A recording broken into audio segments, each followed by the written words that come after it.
سلام عزیزای دلم، روزتون بخیر. امیدوارم هفته پر انرژی رو شروع کرده باشید. با یک انرژی خانی دیگه در خدمتتون هستم. ببینیم این هفته تو رابطه احساسیتون چه خبر. برای شروع فال قبلش لطفاً چشماتون رو ببندید، 3 نفس عمیق بکشید، به خودتون، به شخص احساسیتون فکر کنید، انرژی بفرستید. اگر کانالمون رو سابسکرایب ندارید لطفاً سابسکرایب کنید و توی کامنت ها اسم عشقتون رو برام بنویسید، برای اینکه این انرژی خانی برای شما تحقق پیدا کنه و همسو با انرژی من باشید. خب بریم شروع کنیم با انرژی پاک، انرژی مثبت. این هفته توی روابط احساسی شما عزیزای دل چه اتفاقاتی خواهد افتاد؟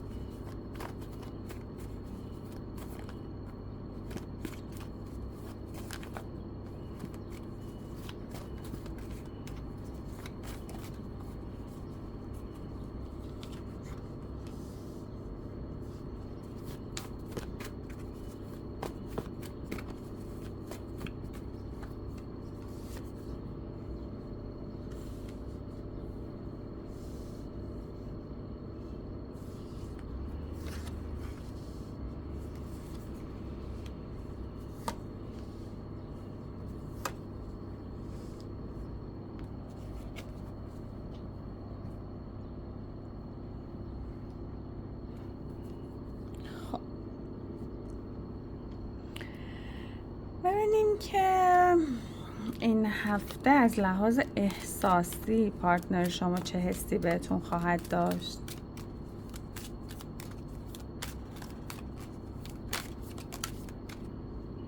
یه کارت اون وسط برگشت، کارت هم میخواست برگرده.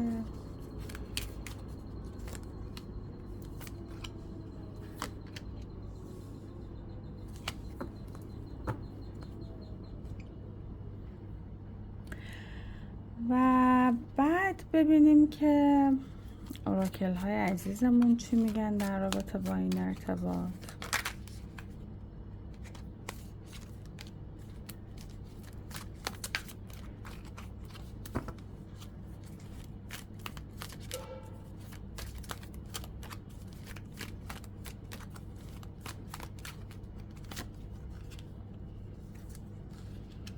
بچه این هفته یه ذرم نوسان انرژی از لحاظ عاطفی داریم تا حداقل 7 روز آینده و بهتره که خیلی مراقب روابطتون باشید، خیلی چالش نداشته باشید با شخص احساسیتون، خیلی صحبت هایی که ممکنه رابطه رو یه ذره دچار آشفتگی بکنه نداشته باشید با هم، چون ممکنه دل شکستگی به وجود بیاره، چالش به وجود بیاره. خب انرژی این هفته رو داره اینطور نشون میده که ممکنه ناراحتی، خشم، دلخوری، سوء تفاهم بین شما 2 نفر پیش بیاد و باعث بشه که نسبت به هم یکم گارد بگیرید. بعد مراقب این اتفاق باشید، مراقب این مسئله. و هر کسی داره تلاش میکنه که کار خودش رو توی این رابطه درست انجام بده و اقدامات درست رو انجام بدین توی این رابطه تا بتونید رابطه رو خوب پیش ببرید. اما ممکنه چالش هایی پیش بیاد برای شما 2 نفر و داره خود شما و این شخص رو نشون میده که یه سری چالش، یه سری تنش، یه سری ناراحتی ممکنه داشته باشید و بیشترتون این هفته این انرژی رو میبینم که انگار به وجود رقیب، به وجود شخص سوم توی این رابطتون فکر میکنید و حس میکنید که رابطه شما درگیر وجود یک نفر سومی شده و همچنین ممکنه شخصی از سر حسادت، از سر بدخواهی بخواد به شما وایب منفی توی این ارتباط بده و رابطه رو بخواد دچار چالش بکنه، اعتماد رو از بین ببره توی این رابطه و چالش‌هایی رو براتون ایجاد بکنه. باید مراقب این مسئله حتما باشید، بدون قطعیت، بدون اینکه حقیقت 100% رو بدونید هیچ اقدامی نکنید و عجولانه تصمیم نگیرید، چون ممکنه توی این هفته کات و سردی رابطه پیش بیاد. تنش‌ها و نوسانات انرژی سیارات هم تاثیر به شدت بالایی روی روابط این هفته داره و ممکنه که وارد چالش‌های خیلی بدی بشید. داره میگه که از لحاظ احساسی پارتنرتون دوست داره این هفته رو با شما وقت بگذرونه. این تعطیلاتی که هست، روزایی که هست پیش رو، دوست داره با شما وقت بگذرونه و خستگی در بکنه. یه جورایی بودن کنار تو بهش آرامش میده. اما داره میگه خیلی زود یه چالشی ممکنه بینتون پیش بیاد که بی‌اعتمادی به وجود بیاره، حس اعتماد رو از بین ببره، حس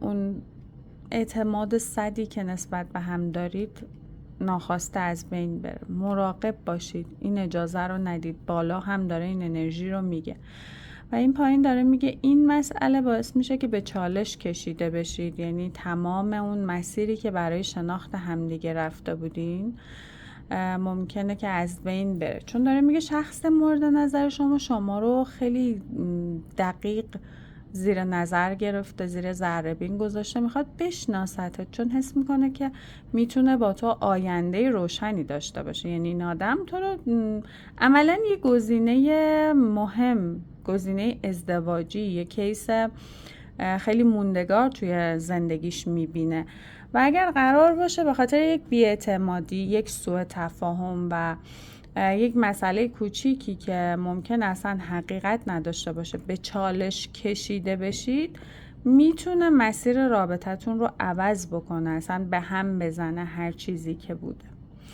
حالا توصیه اوراکل هامون رو داره میگه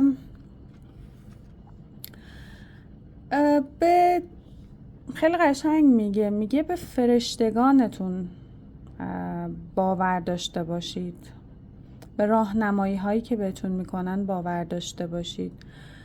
دوستانتون رو خیلی گزیده انتخاب بکنید و سعی بکنید به کسایی اعتماد بکنید که عشقشون واقعیه توی زندگی شما. سعی کنید که عشق و دوست داشتنشون رو اول بسنجید و بعد بهشون اعتماد بکنید. این روزها رو میگه کمی رها باشید، ریلکس باشید و یه ذره استراحت کنید، به خودتون آرامش بدید، معجزات رو پذیرا باشید توی زندگی خودتون، قبول کنید هیچ چیزی غیر ممکن نیست توی مسیری که ما داریم طی می‌کنیم. مسیری به سمت رشد و آگاهیه و توی این وادی که ما زندگی میکنیم همه چی بر مدار انرژی میچرخه و از لحاظ انرژی هیچ چیز غیر ممکنی وجود نداره. هر انرژی میتونه تبدیل به یک خواسته‌ای بشه که به دنبالش هستید، میتونه تبدیل به یک جسم فیزیکی بشه، تبدیل به تحقق یک رویا بشه و انرژی ها نباید دست کم گرفته بشن. مدیتیشن کنید، این هفته رو خودتون رو ببرید توی یک فضای پاک، توی یک فضای آروم، به درون خودتون مراجعه بکنید و آرامش درونتون رو بالا ببرید، چون داره میگه به زودی، خیلی زود خبرهای خوب، خبرهای آرامش بخش، خبرهایی که برای شما پر از انرژی خوب و عشق بی قید و شرط هست میبره و داره میگه که بین شما دو نفر یه عشق بی قید و شرط هست، بین شما دو نفر یه کشش قشنگی هست که هر چقدر هم چالش به وجود بیاد این عشق از بین نمیره. یعنی حتی ممکنه یک بازه‌ای باشه از هم دور شده باشید اما این عشق میمونه و موندگار هست توی ذهن شما، قلب شما و توی ذهن و قلب اون شخص. پس داره میگه که مراقب آدمایی که دور و اطرافتون هستن تلاش در دو به هم زنی دارن باشید. انرژی احساسی خیلی خوبی برقراره، مگر اینکه بخواید با بی‌اعتمادی خرابش بکنید. و پیام اوراکل ها و راهنماییشون برای شما اینه که رها باشید، مدیتیشن کنید، به انرژی درونتون، نور درونتون رجوع کنید، چون به زودی قرار جواب این مدیتیشن ها، راز و نیاز ها، ارتباط با خودتون، با کائنات رو ببینید و یک عشق بی قید و شرط دریافت بکنید. شما لایق عشق و دوست داشتن هستید و این مسئله برای شما این هفته قراره که جهش ها و تغییرات خوبی داشته باشه. پس این هفته اگر به رها کردن، به گذر از هر سوء تفاهمی و گذشت کردن و فراموش کردن سپری بشه، برای شما یک عشق پررنگتر رو در پیش داره. اما اگر قرار باشه به چالش ها و اتفاقات منفی که براتون میفته پر و بال بدید، دامن بدید، ممکنه که تنش های خیلی زیادی رو تجربه بکنید. دوستای خوبم، این هفته قمر در عقرب هم هست. از 24 تا 29 درگیر قمر در عقرب هستیم. سعی کنید دوش نمک بگیرید، اقدام به سفر نداشته باشید. اگر میخواید سفر برید قبل از شروع قمر در عقرب حتما اقدام بکنید برای رفتن به سفر و راز و نیاز کنید، صدقه بدید، خیرات کنید، شکرگزاری کنید، برای خودتون شکرگزاری ها رو بنویسید. مدیتیشن های این هفتهتون رو سعی کنید تو بازه قمر در عقرب خیلی متفاوت تر، خیلی سبکتر. بهتره تو بازه قمر در عقرب اصلا مدیتیشن انجام نشه و من به اشتباه گفتم مدیتیشن کنید. مدیتیشن انجام نشه، دوش نمک بگیرید و سعی کنید انرژی هاتون رو پاک نگه دارید، بالا نگه دارید تا ارتعاشتون پایین نیاد. این هفته کمی انرژی ها ممکنه نوسان داشته باشه. امیدوارم این انرژی خانی رو دوست داشته باشید. برام کامنت کنید اسم شخص مورد نظرتون رو و بنویسید من لایق دریافت عشق هستم. مرسی که همراه هم بودید. مراقب خودتون باشید. خدا نگهدار.